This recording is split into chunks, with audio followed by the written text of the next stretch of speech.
నమస్తే తెలుగు రాజ్యంకి స్వాగతం. నేను మీ సంధ్య.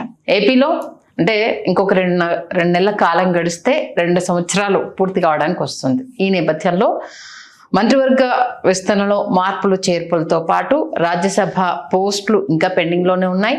దీంతో పాటు మరో నామినేటెడ్ పోస్టుకు సంబంధించి కాలం ముగియబోతోంది. అది టిటిడి చైర్మన్. ఈ మధ్యలో ఎంత కాంట్రవర్సీ అయింది అనేది మనం చూసాము.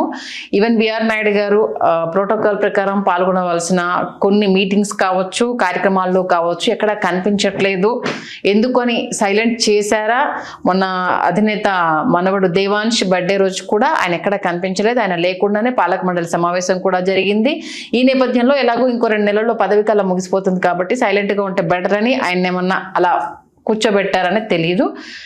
దీనికి సంబంధించి నెక్స్ట్ ఎవరు అన్న చర్చ ఇప్పుడే స్టార్ట్ అయిపోయింది. దానికి సంబంధించి ఆశావాహులు కూడా లిస్టు మేము ఉన్నాము, ఒకసారి మా వైపు కూడా చూడండి అనేసి అంటే మొదట కిమిడి కళా వెంకట్రావు గారు పేరు తెర మీదకి వచ్చింది. బట్ ఆయన మంత్రి పదవి నేను ఆశిస్తున్నాను అనేసి అంటూ ఆయన చెప్పడం జరిగింది. పుట్టా సుధాకర్ యాదవ్కు మంత్రి పదవి వస్తుంది అనేసి ఆయన ఆశిస్తే ఆయన కొడుకు దానికి గండి కొట్టడం జరిగింది, మహేష్ కుమార్ యాదవ్. ఈ నేపథ్యంలో నాకు మరొకసారి టిటిడి చైర్మన్ పదవి ఇస్తే నేను దాన్ని నా రీతిలో నేను వన్నీ తీసుకొస్తాను అంటూ కూడా అధిష్టానం ముందు ఆయన ఒక ప్రపోజల్ పెట్టినట్టుగా తెలుస్తుంది. ఏం జరుగుతుందో తెలుసుకునే ప్రయత్నం చేద్దాం. చరిత్రకారులు, రాజకీయ విశ్లేషకులు చిల్లగడ్డ శ్రీకాంత్ గారు మనతో ఉన్నారు. ఆయన మాటల్లోని శ్రీకాంత్ గారు నమస్తే అండి. నమస్కారం సంధ్య గారు. ఆల్మోస్ట్ కిమిడి కళా వెంకట్రావు గారు ఫైనల్ నెక్స్ట్ వారసులు రాబోతున్న నేపథ్యంలో ఆయన ఇంకా దానికోసం సాక్రిఫైస్ చేస్తున్నారు కాబట్టి దీంతో సరిపెట్టుకున్నారంటూ మనం ఒక వీడియో చేయడం జరిగింది. సీన్ కట్ చేస్తే ఇప్పుడు ఆయన అటు మంత్రి పదవి ఆశిస్తున్నారు. ఈ నేపథ్యంలో పుట్టా సుధాకర్ యాదవ్ ఇటు టర్న్ అయ్యారనేసి వింటున్నా, నిజమేనా?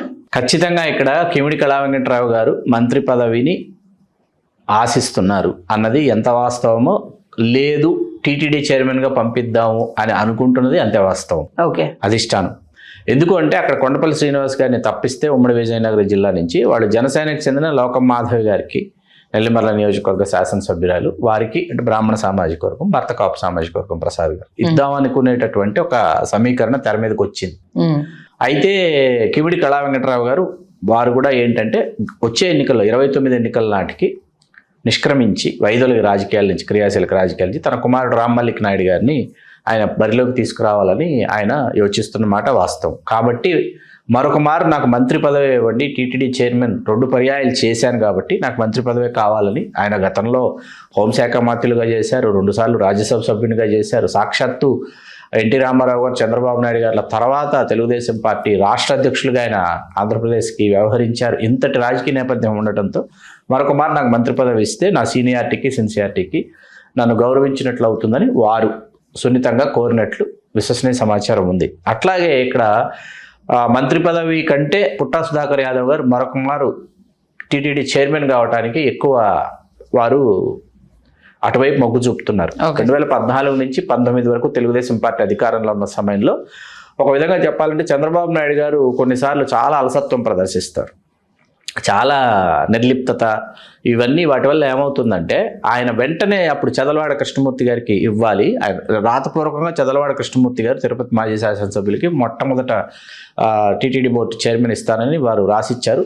దానికి కారణం కృష్ణమూర్తి గారి ద్వితీయ కళత్రమైనటువంటి చదలవాడ సుచరిత గారు. వారు పోటీలో లేకపోవటం, తెలుగుదేశం పార్టీ అభ్యర్థిగా ఎం వెంకటరమణ గారు కాంగ్రెస్లో నుంచి వచ్చి వారు పోటీ చేస్తుండడంతో వెంకటరమణ గారు విజయం సాధించాలంటే విజయం సాధించేలాగా చేస్తే మీకు టీటీడీ చైర్మన్ ఇస్తాం. ఇద్దరు ఒకే సామాజిక వర్గం, బలి సామాజిక వర్గం.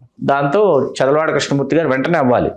1 సంవత్సరం పాటు చంద్రబాబు నాయుడు గారు నాంచి సంవత్సరం తర్వాత ఇచ్చారు. ఇచ్చే సంవత్సరం కాలమే అన్నారు చంద్రబాబు నాయుడు గారు. చదలవాడ కృష్ణమూర్తి గారు అండ్ టీం ఏం చేశారంటే సంవత్సర కాలం ముగిస్తుండగా వీళ్ళు కోర్టుకు వెళ్ళి స్టే తెచ్చుకున్నారు. Once appear board 2 years term complete చేయాలన్నది ఎండోమెంట్స్, ఆ టీటీడీకి సంబంధించినటువంటి దానికి ఆ మౌలికమైనటువంటి పాయింట్ పట్టుకొని వాళ్ళు ఇంకొక సంవత్సరం కొనసాగారు. ఓకే, చంద్రబాబు నాయుడు గారు లెక్కంటే సంవత్సరం కాలం వృధా అయింది కాబట్టి సంవత్సరం మాత్రమే ఈ టీంకి అవకాశం ఇచ్చి ఆ తర్వాత ఇంకో టీంకి అవకాశం ఇస్తే 2 సంవత్సరాలు ఉంటారు. వాళ్ళు దిగేలోపు ఇంకొక సంవత్సరం ఇంకొకరికి అవకాశం ఇవ్వచ్చుని ఇట్లా ఏదో ఆయన సమీకరణాలు వేసుకున్నారు కానీ సాగల. చంద్రబాబు కృష్ణమూర్తి గారు వారి టీం 2 సంవత్సరాలు కొనసాగిన తర్వాత 3 సంవత్సరాల కాలం పూర్తి అయిపోయింది కదా, 2 సంవత్సరాలు ఎవరికి ఇవ్వాలి? అక్కడ కూడా కనీ వినియరు కానీ పోటీ నెలకొన్న తర్వాత అనూహ్యంగా అప్పటి వరకు ఏంటంటే తిరుమల తిరుపతి దేవస్థానములు అనగానే వాటి చైర్మన్లుగా వెలమలు చేశారు, కాపులు పలుసార్లు చేశారు, బలిజలు చేశారు, రాయలసీమ బలిజలు ఆదికేశ్వర నాయుడు గారు, చదలవాడ కృష్ణమూర్తి గారు, కాపుల నుంచి కిమిడి కళా వెంకటరావు గారు, పప్పల చలపతిరావు గారు, వీళ్ళందరూ చేశారు, క్షత్రియులు చేశారు, కమ్మ వారు చేశారు, రెడ్లు చేశారు. అయితే ఈ వెనుకబడిన తరగతులు ఎవరు చైర్మన్ అనేటటువంటిది అంశాన్ని తీసుకుని యాదవ సామాజిక వర్గంలో అత్యంత ధనికుడైనటువంటి తెలుగుదేశం పార్టీలో వరుసగా 14, పాపం ఆ తర్వాత 19 ఎన్నికల్లో కూడా ఆయన ఓడిపోయారు అనుకోండి. 14 ఎన్నికల్లో ఓడిపోయి ఉన్నారు కాబట్టి ఆయనని టీటీడీ చైర్మన్గా తీసుకొచ్చి తెలుగుదేశం పార్టీ చూసారా మేము వెనుకబడిన తరగతులకు అవకాశం ఇచ్చాం అనేటటువంటి ఒక సందేశాన్ని వెనుకబడిన తరగతులకు అందించింది. పుట్టా సుధాకర్ యాదవ్ గారు కూడా 2 సంవత్సరాల కాలం ఆయన ఉన్నారు. వైకాపా ప్రభుత్వం ఏర్పడిన వెంటనే రాజీనామా చేశారు. మరొక మారు ఎందుకంటే తిరుమలేశుని సేవలో తరిస్తే ఏమవుతుందంటేనండి, అక్కడ ఆ ప్రాంతంలో ఆ ప్రదేశంలో అక్కడ ఒక్కసారి ఆ టీటీడీ చైర్మన్గా ఆ వైభవాన్ని వాళ్ళు చూసిన తర్వాత ఏంటంటే ఈ లోకంలో ఇంకేం అవసరం లేదనిపిస్తుంది. చైర్మన్ కావచ్చు, బోర్డు మెంబర్స్ కావచ్చు, సాక్షాత్తు కలియుగ దైవం అయినటువంటి వెంకటేశ్వర స్వామిని అనునిత్యం పూజించుకునేటటువంటి, కొలుచుకునేటటువంటి భాగ్యం ఎంతమందికి లభిస్తుంది. అన్ని సేవలలో పాల్గొనొచ్చు, ఎవరినైనా సరే ఆహ్వానించి వాళ్ళకి ఆ స్వామివారి దర్శన భాగ్యం కావచ్చు, తీర్థప్రసాదాలు కావచ్చు, ఇతరత్ర సేవలు కావచ్చు, వాళ్ళకి అందించేటటువంటి అరుదైనటువంటి అవకాశం 2 సంవత్సరాల కాలం భగవంతుడు మనకిస్తే దానిని సద్వినియోగం చేసుకునేటటువంటి వాళ్ళు చాలామంది ఉంటారు. మరొక మారు అవకాశం ఇస్తే ఆ స్వామివారి సేవలను తరిస్తారని పుట్టా సుధాకర్ యాదవ్ గారు తెలియజేశారని, చైర్మన్గా తన పేరును పరిగణలోకి తీసుకోవాలని ఆయన కోరినప్పటికీ కుమారుడి ఉదంతం ఇప్పుడు మోకాలు అడ్డుతోంది. కొంతమంది పీఠాధిపతులు, మఠాధిపతులు భాజపా నేతృత్వంలో వాళ్ళు ఒక పేరును వాళ్ళు ప్రతిపాదించి వాళ్ళు బలంగా ఒత్తిడి తీసుకొస్తున్నారు.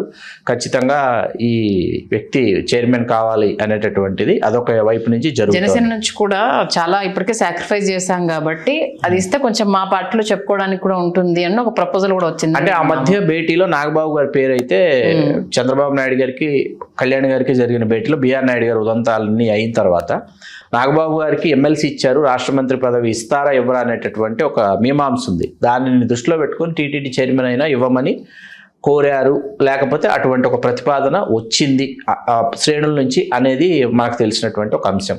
కాకపోతే దానిని ఎంత సీరియస్గా తీసుకున్నారు చంద్రబాబు నాయుడు గారు అన్నది మనకు తెలియదు. అంటే నాగబాబు గారిని ఏ సమీకరణలోంచి తీసుకున్నా చూసుకున్నా మంత్రి పదవి వచ్చేటటువంటి అవకాశం అయితే కనిపించడం లేదు. ఏ సామాజిక సమీకరణ, ఏ ప్రాంతీయ సమీకరణ ఏ విధంగా పవన్ కళ్యాణ్ గారు కాదు కూడదు మా అన్నయ్యకి ఇచ్చి తీరాలని పట్టుబడితే తప్ప అది సాధ్యమయ్యేటటువంటి పరిస్థితి అక్కడ కనిపించట్లేదు. మధ్య మార్గంగా టీటీడీ చైర్మన్ కోరి ఉండవచ్చు అనేది విశ్వసనీయ సమాచారం. ఏం జరుగుతుందన్నది చూడాలి. పుట్టా సుధాకర్ యాదవ్ గారు అయితే తన వంతు ప్రయత్నాలు తాను చాలా పెద్ద ఎత్తున చేస్తున్నారు.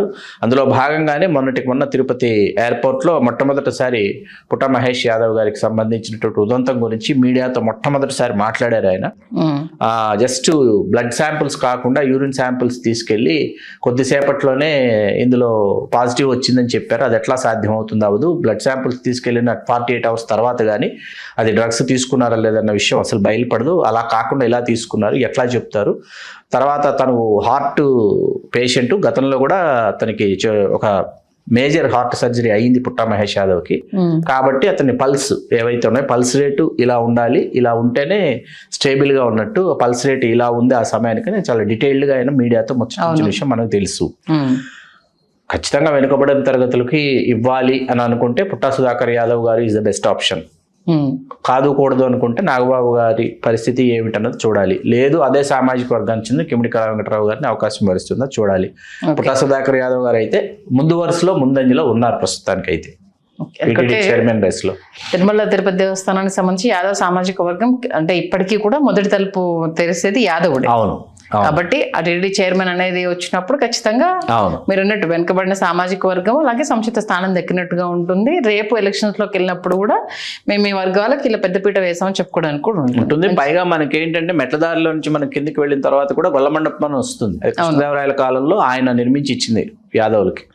ఎందుకంటే స్వామివారి కైంకర్యానికి సంబంధించినటువంటి పాలు, పెరుగు, ఏవైతే వెన్న, జున్ను ఇవన్నీ ఉన్నాయో, మీగడ ఇవన్నీ అవి తీసుకురావడానికి వాళ్ళకొక కార్యక్షేత్రం లాంటిది, ఒక కార్యస్థలి లాంటిది కావాల్సి వచ్చి ఆలస్యమైందట తీసుకురావటం. గొల్లలు తీసుకురావటం, మెట్టదారి నుంచి తీసుకురావడం ఆలస్యం అయ్యి ఒకరోజు పూజాధికారులు ఆలస్యం అవడంతో ఎందుకు ఆలస్యం అవుతుందని తెలుసుకున్న తర్వాత పైనుంచి ఆ గొల్ల మండపం దగ్గరికి వెళ్ళి గొల్ల మండపానికి కొంతమంది గొల్లలు తీసుకొచ్చి అవన్నీ అక్కడ పెట్టి వాళ్లే తీసుకొచ్చేవాళ్ళు పాపం. అలా కాకుండా అక్కడికి చేర్చిన తర్వాత ఇంకొంతమంది వెళ్ళి అవి తీసుకొచ్చేటటువంటి ఒక ప్రణాళికని కృష్ణదేవరాయల వారు రూపొందించి గొల్ల మండపాన్ని నిర్మించి ఇచ్చారు. ఓకే, అది చరిత్ర. నిజంగా ఒక అద్భుతం. నిజంగా చూద్దాం, మీరు అన్నట్టుగా మరి టీటీడీ చైర్మన్ ఎవరిని వరించే అవకాశం ఉంది. మరి అప్పటి వరకు బిఆర్ నాయుడు సైలెంట్ గానే ఉంటారా లేదా, లేకపోతే సర్దుమణిగాక మరి ఆయన ఒక మారు అసలు యాక్చువల్ అయితే ఆయన ఇంకొక మారు కంటిన్యూ చేయాలన్న ఆలోచనతో లేదండి మరొక మారు అంటే అదేదో కన్మూరు బాపరాజు గారిని అప్పుడేదో 2 సార్లు కొనసాగించి ఇట్లాంటివి టి సుబ్రహ్మణ్యరెడ్డి గారికి 2 సార్లు ఇచ్చారు. చెన్నారెడ్డి గారు ముఖ్యమంత్రి అయిన వెంటనే 89లో, ఆ తర్వాత రాజశేఖర రెడ్డి గారు 2004లో ముఖ్యమంత్రి అయిన వెంటనే 2 సార్లు. దానివల్ల ఏమవుతుందంటే మరొక సామాజిక వర్గానికి మరొక ప్రాంతానికి కరుణాకర్ రెడ్డి గారు కూడా చేశారు 2 పర్యాయాలు. దానివల్ల ఏమవుతుందంటే మరొకరికి అవకాశం ఇస్తే చాలా బాగుంటుంది. నాకు బాగా గుర్తుంది, కోట్ల విజయభాస్కర్ రెడ్డి గారు నేదుర్మల్ జనార్దన్ రెడ్డి గారు అయిపోయి కోట్ల విజయభాస్కర్ రెడ్డి గారు ముఖ్యమంత్రి అయిన సమయంలో ఒక సాధారణ దిగువ మధ్య తరగతికి చెందిన ఉమ్మడి కడప జిల్లాలో ఒక ఉపాధ్యాయుడికి ఆకేపాటి చెంగల్రెడ్డిని అతనికి ఇచ్చారు అవకాశం. ఒక సామాన్యుడికి మేము అవకాశం ఇవ్వగలము అని చెప్పినట్టు వాళ్ళ సామాజిక వర్గానికి వాళ్ళు కేటాయించుకున్న ఒక సాధారణ పౌరుడికి కూడా టీటీడీ చైర్మన్ సాధ్యం అవుతుంది అని చెప్పినటువంటి ఒక సందర్భం నాకు గుర్తొస్తుంది. అట్లాగే విజయ ప్రొడక్షన్స్ అధినేత ఎవరైతే నాగిరెడ్డి గారు ఉన్నారు, బి నాగిరెడ్డి గారు, ఆయన ఒక పర్యాయం చేశారు 85 రామారావు గారు ముఖ్యమంత్రి కావడానికి ముందు నాగిరెడ్డి గారు చైర్మన్గా చేసినటువంటి ఇది నాకు గుర్తుంది. రామారావు గారు ముఖ్యమంత్రి అనగానే నాగిరెడ్డి గారు రాజీనామా చేసేసారు. వెంటనే రాజీనామా చేసేసారు. తర్వాత రామారావు గారిని మర్యాదపూర్వకంగా నాగిరెడ్డి గారు వెళ్ళి కలవటం, మీరు ఎందుకు రాజీనామా చేశారు అని రామారావు గారు అడగటం, ఇవన్నీ జరిగితే దానిని కొంతమంది చిలవలు పొలవలు చేశారు. అప్పుడు నాగిరెడ్డి గారు వెళితే రామారావు గారు ఆయన్ని ఏ విధంగా రిసీవ్ చేసుకున్నారు తెలుసా సంధ్య గారు? ముఖ్యమంత్రి హోదాలో ఎన్టీ రామారావు గారు, నేను ముఖ్యమంత్రిని కాదు, ఈ రాజ్యం మీది, ఈ స్థానం మీది, ఈ స్థాయి మీది, మీరు ఇచ్చిన స్థాయి. ఎందుకంటే విజయా సంస్థలో నాగిరెడ్డి గారి చక్రపాణి గారుల విజయా సంస్థలో రామారావు గారు నెల జీతానికి పనిచేసినటువంటి సినిమా కళాకారుడు, మంత్లీ శాలరీకి. మీరు నాకు విజయాలో కాంట్రాక్ట్ మీద వరుస సినిమాలు నాతో తీస్తానని కాంట్రాక్ట్ చేసుకుని నాకు నెల జీతం ఇవ్వకపోతే నాకు ఆ సినిమాలన్నీ పాతాళ భైరవి, జగదేవకురుని కథ, మాయాబజారు, అప్పు చేసి పప్పుకుడు, మిస్సమ్మ, గుండమ్మ కథ, సిఐడి, ఉమాచండి, గౌరీశంకర్ల కథ, సత్యహరిచంద్ర, ఒకసారి తరచి చూస్తే విజయ సంస్థ ఎన్టీ రామారావు గారి విజయాలకు ఒక బలమైన పునాది వేసినటువంటి సంస్థ.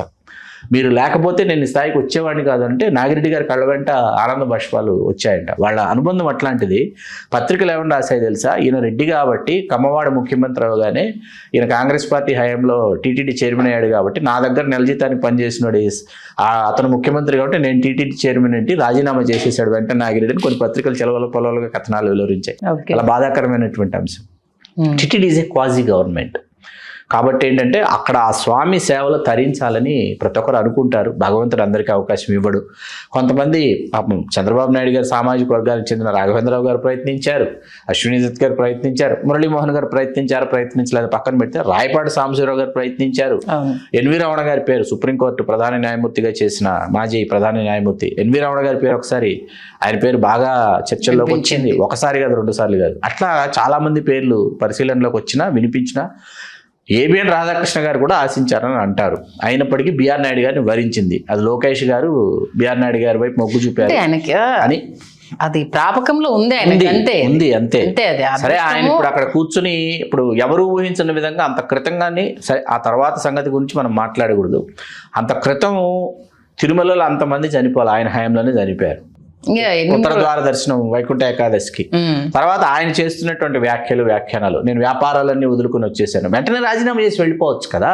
అదే అంటున్నా, వెంటనే రాజీనామా చేసి వెళ్ళిపోతే ఎంతమంది మహామహుల స్వామి సేవ కోసము వెయిట్ చేస్తూ ఉంటారు. అదృష్టం ఉండాలి జీవితంలో, ఏ పుణ్యం చేసుకున్నా. మనం ఈవేళ వెళ్ళి నించునేటటువంటి కొన్ని ప్రదేశాలలో, కొన్ని ప్రాంతాలలో, ప్రాకారాలలో అక్కడ కృష్ణదేవరాయలు గారు తన దేవేరులతో నడయాడినటువంటి ప్రదేశం, ఇమ్మడి నరసింహరాయలు తన దేవేరులతో నడయాడినటువంటి ప్రదేశం, ఎంతమంది చక్రవర్తులు, సామంతరాజులు, ఎంతమంది హేమీలు, దురంధరులు అక్కడ నడయాడి దాని పవిత్రతను కాపాడినటువంటి పుణ్యస్థలం, పుణ్యక్షేత్రం, కలియుగ వైకుంఠధామం తిరుమల తిరుపతి దేవస్థానం. ఆ చైర్మన్ గిరి ఎవరిని వరిస్తుంది అన్నది కొద్ది రోజుల్లో, కొద్ది వారాలలో తేలిపోతుంది. మంచి విశ్లేషణ అందించారు. ఏంటి ఆ చరిత్ర అనేది ఎప్పటికప్పుడు అది కొత్తదనంగానే వినిపిస్తూనే ఉంటుంది. ఎంతమంది మహామహులు ఆశించారు, ఎవరెవరు 2 పర్యాలు చేశారు అన్నది చాలా చక్కగా తెలియజేశారు. ధన్యవాదాలు శ్రీకాంత్. ధన్యవాదాలు సంధ్య గారు. హలో, తెలుగు రాజ్యం ఛానల్ చూస్తున్నారా? సామాజిక, రాజకీయ, జీవన చిత్రణే తెలుగు రాజ్యం. అతిశయోక్తులు, అసత్యాలు ఉండవు. రాజకీయ కోణం కాదు, ప్రజా కోణమే కొలబద్ద. తెలుగు రాజ్యం వీక్షణ మీ ఉత్తమ అభిరుచికి నిదర్శనం.